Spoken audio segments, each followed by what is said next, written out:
នៅឆ្នាំ2023ទីដី20ហត្ថនេះខ្ញុំទទួលបានទិន្នផល58តោន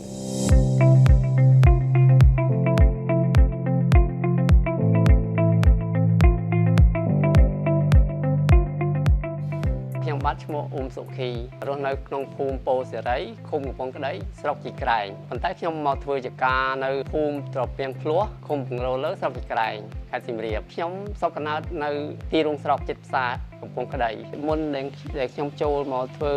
ចំការនេះគឺមុខរបរជាប្រចាំរបស់ខ្ញុំគឺការដាក់វិនវេលុយហើយនឹងរ៉ូស៊ីបន្តិចបន្តួចការលំបាកក្នុងគ្រួសាររបស់ខ្ញុំគឺជួបវេទនាច្រើនទី1ជីវភាពអត់មានទីតាំងការរស់នៅអញ្ចឹងត្រូវការផ្ទះជួលទី2ធនធានគឺនៅទាបថវិកាចំណូលផ្សេងមកគឺការសន្សំបានតិចមកក៏ទិញដីធ្វើជាចំការដាំស្វាយចន្ទីចំការរបស់ខ្ញុំនេះគឺមានទំហំទីដីសរុបទាំងអស់គឺ30ហត្ថតាគឺខ្ញុំដាំស្វាយចន្ទី25ហត្ថតាហើយ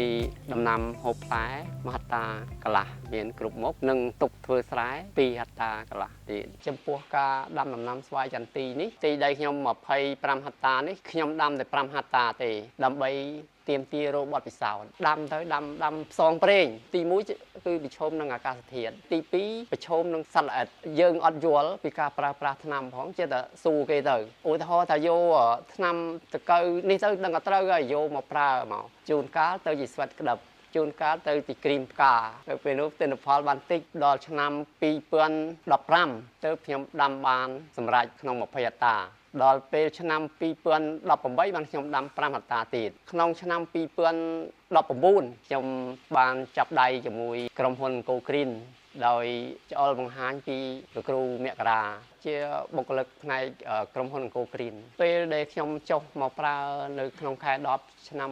2019នោះគឺប្រើថ្នាំលីអូហើយនឹងយូមិចកាលីសម្រាប់បាញ់ជំរុះស្លឹកហើយនឹងជំរុញស្លឹកងាយស្រួលនឹងវិវត្តត្រួយថ្មីមករយៈពេលប្រើផលិតផលនោះគឺរយៈពេលពី20ថ្ងៃទៅ30ថ្ងៃតាមអាកាសធាតុបើសិនជាដីយើងមានសម្ងួតដីយើងស្អាតងាយនឹងចេញត្រួយបើដីសើមយឺតតិចនៅឆ្នាំ2023ទីដី20ហត្ថនេះខ្ញុំទទួលបានទិន្នផល58តោនបន្ទាប់ពីប្រើជីថ្នាំក្រុមហ៊ុន Go Green នេះដល់ពេល2024នេះអំណោយផលអាកាសធាតុមិនល្អធ្លាក់នៅសល់43តោនក្នុង20ហត្ថការជ្រើសរើសថ្នាំវគ្គទី5នេះគឺបាញ់ជំរុញឲ្យទី1គឺឲ្យចេញផ្កាទី2គឺបាញ់ជួយផ្កាឲ្យបានធំឆ្លោះគោលបំណងគឺកម្ចាត់សត្វល្អិតពោះឥឡូវអាកាសធាតុវាត្រជាក់ក្នុងនោះគឺមានថ្នាំអាលីបា1ដបនិងកូនៀក5កញ្ចប់សម្រាប់ទឹក1000លីត្របូកជាមួយថ្នាំបើនិងថ្នាំជំរុញឲ្យចេញផ្កាមាននាងម្លិះ1ដបនិងកាល់បូរុនកន្លះគីឡូបូកជាមួយកែនមិកជាទឹកជំរាប1ដបជួយឲ្យជាតិថ្នាំនោះជានៅតាមស្លឹកតាមឲ្យជ្រាបបានលឿនការបាញ់នេះគឺខ្ញុំយកដ្រូនមកបាញ់គ្រូពីលើដោយសារស្លឹកមេឃវាច្រើនអញ្ចឹងនៅពេលថ្ងៃទី15ខ្ញុំយកធុងថ្នាំអង្គរ Prayer នោះបាញ់ពីក្រោមដើម្បីឲ្យជះពីក្រោមទៅវិញ